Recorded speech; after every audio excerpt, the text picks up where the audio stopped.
புகழ்ச்சியும் ஏக வல்லவனான அல்லாஹ்வுக்கே உரித்தாகட்டுமாக. சாந்தியும் சமாதானமும் கண்மணி நாயகம் ஸல்லல்லாஹு அலைஹி வஸல்லம் அவர்கள் மீதும் அன்னாரை வழுவாது தழுவாது பின்பற்றிய சத்திய சஹாபாக்கள் தாபிஈன்கள் குறிப்பாக இங்கு கூடியிருக்கும் நம் அனைவர்கள் மீதும் என்றென்றும் நிகழ்த்துமாக. ஆமீன். கண்ணியமிக்க அல்லாஹ்வின் நல்லடியார்களே, அல்லாஹ்வுடைய மாபெரும் கிருபையின் காரணமாக ரஜபுடைய மாதத்தின் மிஅராஜுடைய இரவையும் ஷஅபானுடைய மாதத்தின் பராத்துடைய இரவையும் நிறைவு செய்துவிட்டு ரமலானுடைய மாதத்தின் லைலத்துல் கத்ர் என்னும் புனிதமான இரவை எதிர்நோக்கி நாம் அமர்ந்திருக்கிறோம். கண்ணியமிக்கவர்களே, நபி ஸல்லல்லாஹு அலைஹி வஸல்லம் அவர்களும் சரி, சஹாபாக்களும் சரி, பின்னால் வந்த நல்லடியார்களும் சரி, இந்த ரமலான் மாதம் வருவதற்கு முன்பதாகவே அந்த ரமலானுடைய தயாரிப்புகளை ஆரம்பம் செய்து விடுவார்கள். உலமாக்கள் கூறுவார்கள், ரமலானுக்கு முன்புள்ள ஷஅபானுடைய மாதம், இந்த மாதத்தில் அல்லாஹ் தஆலா நிஸ்ஃபு ஷஅபான் என்பதாக சொல்லக்கூடிய பராத்துடைய இரவை தந்ததற்குண்டான நோக்கம், அந்த இரவு பாவ மன்னிப்பிற்குண்டான இரவு. அல்லாஹ் தஆலா கோடிக்கணக்கான மனிதர்களை மன்னிக்கிறார் என்பதாக ஹதீஸிலே வந்திருக்கிறது. கல்பு கோத்திரத்துடைய ஆடு, அது உடம்பில் எவ்வளவு முடிகள் இருக்குமோ அத்தனை நபர்களை அல்லாஹ் தஆலா மன்னிக்கிறார் என்பதாக வந்திருக்கிறது. இந்த மன்னிப்பை அல்லாஹ் தஆலா வழங்குவது ரமலானை பாவங்கள் அற்றவர்களாக நாம் அடைய வேண்டும் என்பதற்காகத்தான். ரமலான் வரப்போகிறது, அந்த ரமலானுக்கு முன்பதாக நாம் செய்திருக்கக்கூடிய பாவத்திற்கு எல்லாம் நாம் மன்னிப்பை பெற்று பரிசுத்தமாக அந்த ரமலானை அடைய வேண்டும் என்பதற்காகத்தான் இந்த இரவை அல்லாஹ் தஆலா மக்ஃபிரத்துடைய இரவாக ஆக்கியிருக்கிறார் என்பதாக உலமாக்கள் நமக்கு கூறி காட்டுகிறார். கண்ணியமிக்கவர்களே, அந்த புனித இரவை கடந்துவிட்டு ஒன்றில் இரண்டு பிறைகளை தள்ளி நாம் அமர்ந்திருக்கிறோம். நாம் அந்த பாவ மன்னிப்பை பெற்று விட்டோமா என்பதாக நாம் சிந்தித்து பார்க்க வேண்டும். ஒரு சஹாபாக்களுடைய வழக்கம், 6 மாதங்களாக எதிர்வரக்கூடிய ரமலானிற்காக அவர்கள் துஆ செய்து கொண்டிருப்பார்கள். ரமலான் வரும் வரை நான் ஹயாத்தாக இருக்க வேண்டும், வரக்கூடிய ரமலானில் நான் நல்ல அமலை செய்ய வேண்டும் என்பதற்காக 6 மாதங்களுக்கு முன்பதிலிருந்தே துஆக்களை செய்ய ஆரம்பித்து விடுவார்கள்.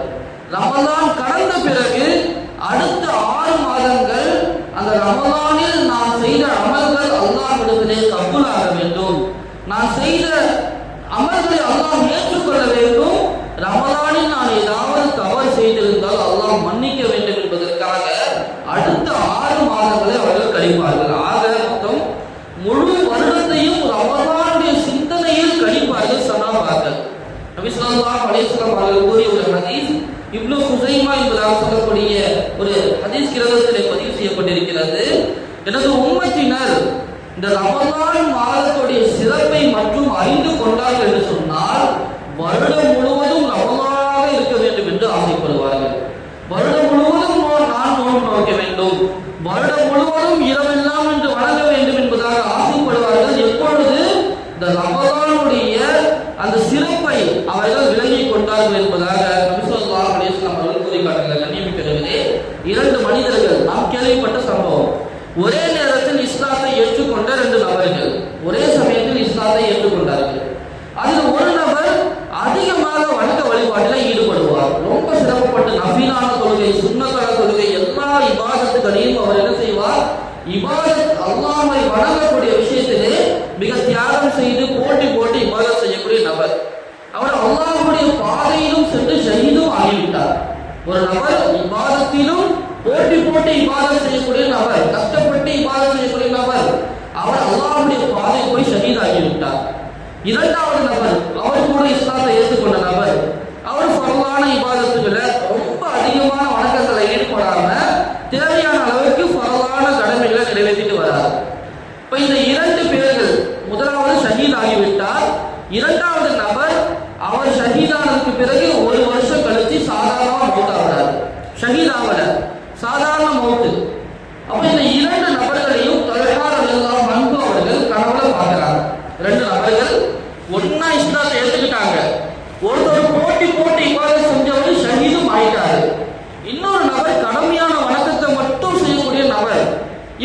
சாதாரணமா ஒரு வருஷம் கழிச்சு மௌத்தானார். 2 பேரையும் பார்க்கறாங்க. 2 பேரும் வாசல்ல, சொர்க்கத்துடைய வாசல்ல நிக்கிறாங்க. தல்ஹா ரலியல்லாஹு அன்ஹு அவங்களும் நிக்கிறாங்க. அப்போ ஒரு மலக்கு வந்து யார் ஒரு வருஷம் பிறகு மௌத்தானாரோ அவரை கூட்டிட்டு ஃபர்ஸ்ட் சொர்க்கத்துக்கு போறார். கொஞ்ச நேரம் கழிச்சு வந்து ஷஹீதானவருடைய அவருடைய கரத்தை பிடித்து சொர்க்கத்துக்கு கூட்டு போறார். மூன்றாவதா இவங்க கிட்ட வந்து சொல்றாங்க, மலக்கு உங்களுடைய நேரம் இன்னும் வரவில்லை, நீங்க இன்னும் மௌத்தாகல, உங்களுடைய கனவு தான் இது, உங்களுடைய நேரம் இன்னும் வரவில்லை என்பதாக சொல்லிவிடுகிறார். உடனே இவங்க தூங்கி எழுந்ததுன்னு ஒரு ஆச்சரியம். ஷஹீதான அவர், அவருக்கு பின்னாடி மௌத்தானவர் முன்னாடி சொர்க்கத்துக்கு எப்படி போறாரு? நபி ஸல்லல்லாஹு அலைஹி வஸல்லம் அவங்க கிட்ட கேட்டாங்க, யா ரசூலல்லாஹ், இந்த மாதிரி நான் ஒரு கனவை பார்த்தேன். அப்ப நபி ஸல்லல்லாஹு அலைஹி வஸல்லம் அவங்க சொன்னாங்க, இதுல ஆச்சரியப்படுறதுக்கு என்ன இருக்கு? இரண்டாவதா மௌத்தானவர் ரமலான் மாசத்தை அடைஞ்சிருக்க மாட்டாரா? ஒரு வருஷம் வாழ்ந்திருக்கிறார். அவர் ஒரு ரமலானை தவற விட்டிருக்கிறார்.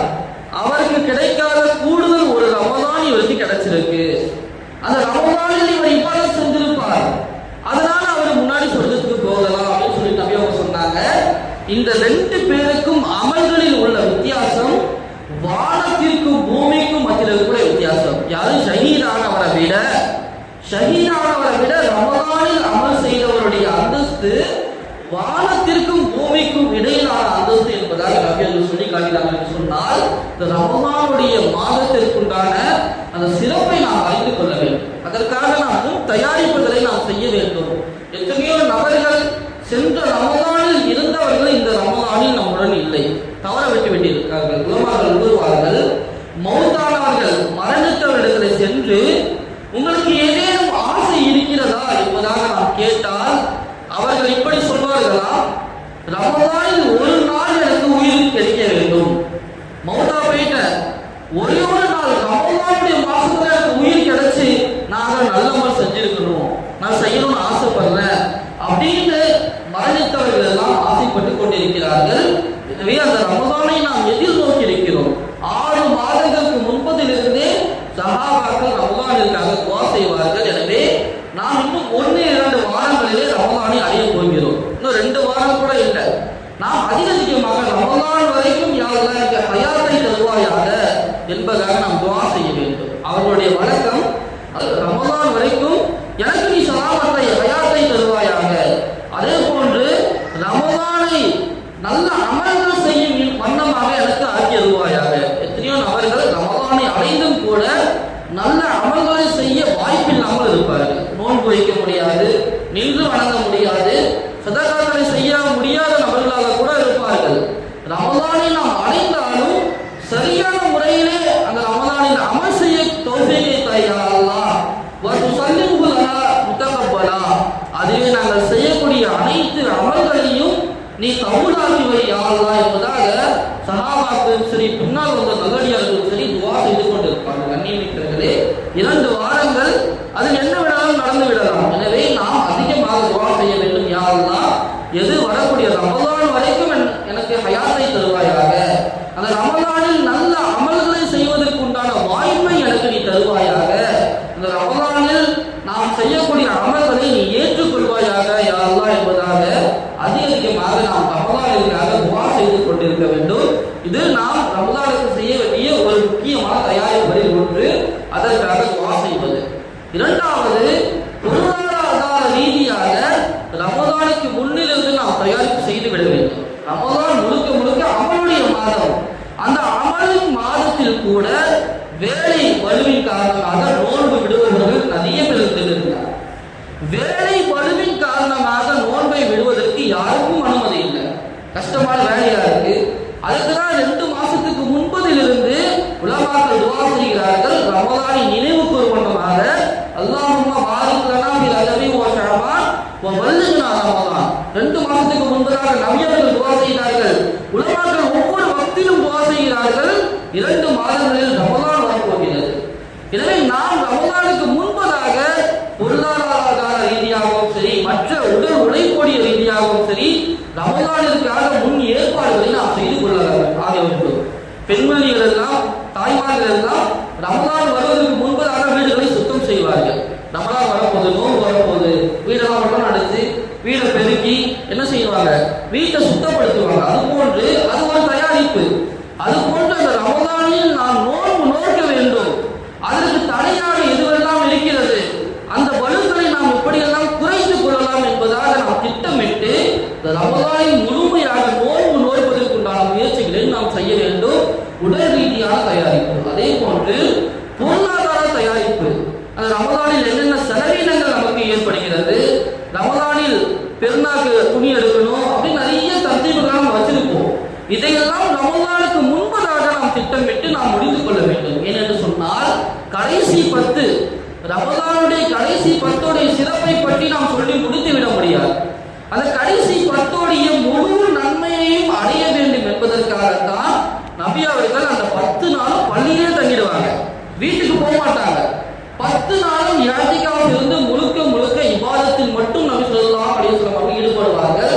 ஆனால் நம்முடைய நிலை அந்த 10 நாள்ல தான் ஃபரலான தொழுகையை கூட விட்டுட்டு, அதே மாதிரி தராவீஹ் தொழுகையை விட்டுட்டு கடைவீதியில் நாம் அணிந்து கொண்டு புத்தாடையை வாங்கிக்கொண்டு இருப்போம். எனவே கண்ணியமிக்கவர்களே, ரமதானுக்கு இன்னும் 2 வாரங்கள் இருக்கு. முன்பதாகவே ஒரு திட்டமிட்டு ரமதானுக்கு முன்பதாகவே ரமதானுக்கு தேவையான பொருட்கள், ரமதானுக்கு தேவையான ஆடைகள், இதற்காக நாம் சுற்றி திரிகக்கூடிய எல்லா விஷயத்தையும் ரமதானுக்கு முன்பதாகவே நாம் என்ன செய்து விட வேண்டும், முடித்து விட்டோம் என்று சொன்னால் எதிர் வரக்கூடிய ரமதானை நாம் தூய்மையான முறையிலே அமல் செய்யக்கூடிய ரமதானாக நாம் ஆக்கிக் கொள்ளலாம். எனவேதான் முன்பதாக இதற்குண்டான தயாரிப்புகளை நாம் செய்து கொள்ள வேண்டும். அதே போன்று ரமதானுக்கு நாம் செய்யக்கூடிய தயாரிப்புகளில் ஒன்று நமது உள்ளத்தை ரமதானுக்காக பரிசுத்தப்படுத்த வேண்டும். நமது உள்ளத்தில் இருக்கக்கூடிய குரோதங்கள், விரோதங்கள், உறவு முறைகள் இருக்கக்கூடிய பிணக்குகள் எல்லாத்தையும் நீக்கிவிட்டு நாம் என்ன செய்ய வேண்டும், நமது உள்ளத்தை ரமதானுக்காக தயாரிப்பு செய்ய வேண்டும். எவனொருவன் தனது உள்ளத்திலே ஒரு முஸ்லிமான சகோதரனை பற்றி குரோதம் வைத்துக் கொண்டிருப்பானோ புனிதமான நேரத்தில் கூட அல்லாஹ் தஆலா அவனை மன்னிப்பதில்லை என்பதாக ஹதீஸ்களிலே வந்திருக்கிறது. உதாரணமாக பராவுடைய இரவு, லட்சக்கணக்கான கோடிக்கணக்கான மக்களை அல்லாஹ் தஆலா மன்னிக்கக்கூடிய இந்த இரவில் நபி அவர்கள் கூறினார்கள், எவனுடைய உள்ளத்தில் வஞ்சகம் குரோதம் இருக்குமோ அவனை அல்லாஹ் தஆலா மன்னிக்க மாட்டான் என்பதாக கூறினார்கள். அதே போன்று எவன் உறவை முறித்து வாழ்வானோ அவரையும் அல்லாஹ் தஆலா மன்னிப்பதில்லை என்பதாக நபி ஸல்லல்லாஹு அலைஹி வஸல்லம் கூறியிருக்கிறார்கள். கண்ணியமிக்கவர்களே, எனவே ரமதானுக்கு முன்பதாக நமக்கு மத்தியில் இருக்கக்கூடிய பிணக்குகள், உறவிடத்தில் இருக்கக்கூடிய சண்டை சச்சரவுகள், இதையெல்லாம் நாம் சரி செய்து கொள்ள வேண்டும். யார் துண்டித்து சென்றாலும் சரி, நாம் சென்று அவர்களை சேர்ந்து வாழக்கூடியவர்களாக இருக்க வேண்டும். எப்படிப்பட்ட தவறுகளை அவர்கள் செய்திருந்தாலும் சரி, அவர்களை நாம் மன்னித்து பழக வேண்டும். ஆயிஷா ரலியல்லாஹு அன்ஹா அவர்கள் நபி ஸல்லல்லாஹு அலைஹி வஸல்லம் உடைய மனைவி, அவர்களை பற்றி சில நபர்கள் அவதூறு பேசி விடுகிறார்கள். அப்படி அவதூறு பேசிய நபரில் ஒரு நபர் எப்படிப்பட்ட நபர் என்று சொன்னால், அபூபக்கர் ரலியல்லாஹு அன்ஹு அவர்கள் தான் அவருக்கு உதவி செய்வாங்க. அவருக்கு தேவையான செலவினங்கள் கொடுப்பாங்க. ரொம்ப கஷ்டப்படக்கூடிய நபர், மாசம் மாசம் அவருக்கு தேவையான செலவினங்களை அபூபக்கர் ரலியல்லாஹு அன்ஹு அவர்கள் கொடுத்து வந்தார்கள். எப்போ இந்த மாதிரியான வார்த்தையை தனது பெத்த பொண்ணை பத்தி தவறான விஷயத்தை சொல்லிட்டாரோ அபூபக்கர் ரலியல்லாஹு அன்ஹு அவர் முடிவு செஞ்சிருந்தாங்க, நான் அவருக்கு இதுக்கப்புறம் நான் கொடுக்க மாட்டேன், நான் செஞ்சுட்டு வந்தக்கூடிய உதவியை நான் செய்ய மாட்டேன்னு ஒரு முடிவு எடுத்திருக்காங்க. அப்ப அல்லாஹ் குர்ஆனிலே ஒரு வசனத்தை இறக்குறான், அல்லாஹ் உங்களை மன்னிப்பதை நீங்கள் விரும்பவில்லையா? அப்ப நீங்க மன்னிச்சிருங்க. அல்லாஹ் உங்களை மன்னிப்பதை நீங்கள் விரும்பவில்லையா? நீங்க மன்னிச்சு பழகுங்க, அல்லாஹ் உங்களை மன்னிப்பான். தான் பெத்த பொண்ணை பத்தி தவறாக பேசக்கூடிய நபர் அவருக்கு செய்து வந்த உதவியை தடுத்து கொண்ட போது அல்லாஹ் தஆலா இந்த விஷயம் உகந்ததல்ல என்பதாக ஒரு வசனத்தை இறங்கி சுட்டி காட்டினார். உடனடியாக அவர்கள் மன்னித்தார்கள், முன்பதாக கொடுத்ததை விட அதிகமாக அவருக்கு கொடுக்க ஆரம்பித்து விட்டார்கள் என்பதாக தஃசீருடைய அறிஞர்கள் தஃசீரிலே எழுதுகிறார்கள். அந்த ஆயத்துடைய விளக்கத்திலே கண்ணியமிக்கவில்லை. எனவே எப்படிப்பட்ட நமக்கு இன்னல்களை கொடுத்திருந்தாலும் நாம் அதை மன்னித்து விட்டு நாம் சென்று சலாம் சொல்லி அந்த உறவுகளை சேர்ந்து வாழ வேண்டும். சகோதரர்களுக்கு மத்தியிலே, நண்பர்களுக்கு மத்தியில் இருக்கக்கூடிய பிணக்குகளை இந்த ரமதானுக்கு முன்பதாக நாம் சரி செய்து கொண்டோம் என்று சொன்னால் இந்த ரமதானை பரிபூர்ணமான முறையிலே நாம் பயனுள்ளதாக கழிக்கலாம். கண்ணியமிக்கவர்களே, இது போன்று உள்ளம் ரீதியாக நாம் தயாராக வேண்டும். அதே போன்று அமல் ரீதியாக நாம் தயாராக வேண்டும். சஹாபாக்களுடைய பின்னால் வந்த நல்லடியாருடைய வழக்கம், ஷாபானுடைய மாதத்திலே அவர்கள் செல்வங்களை கணக்கிட்டு ஜகாத்தை நிறைவேற்றுவார்கள். ஏனென்று சொன்னால் ஏழை மக்கள் ரமதானிலே வாழ்வாதாரத்திற்காக அலைந்து அமல் செய்யாமல் போய்விடுமோ என்ற எண்ணத்தில் ஷாபானிலே அவர்கள் ஜக்காத்தை வாரி வழங்குவார்கள். அதை வைத்து ஏழைகள் வயிறு நிரம்பி நோன்பு வைப்பதற்கு இபாதத் செய்வதற்கு அவர்களுக்கு லேசாக இருக்கும் என்பதன் காரணமாக.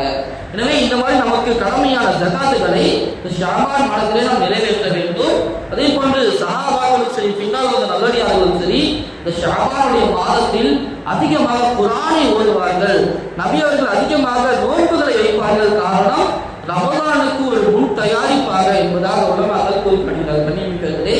எனவே எந்தெந்த தயாரிப்புகளை உலமாக்கள் நமக்கு சொல்லியிருக்கிறார்களோ எல்லா ரீதியாகவும் இந்த ரமலானுக்கு நாம் தயாராகி இந்த ரமலானை சிறந்த ரமலானாக கழிக்கக்கூடிய மக்களாக, அந்த ரமலானின் அல்லாஹ்வுடைய நரக விடுதலையும் அல்லாஹ்வுடைய ரஹ்மத்தையும் அல்லாஹ்வுடைய வரத்தையும் மகஃபிரத்தையும் பெற்று சொர்க்கத்தில் ஒன்று செல்லக்கூடிய மக்களாக நாம் அனைவரையும் அல்லாஹ் ஆக்கி அருள்வானாக.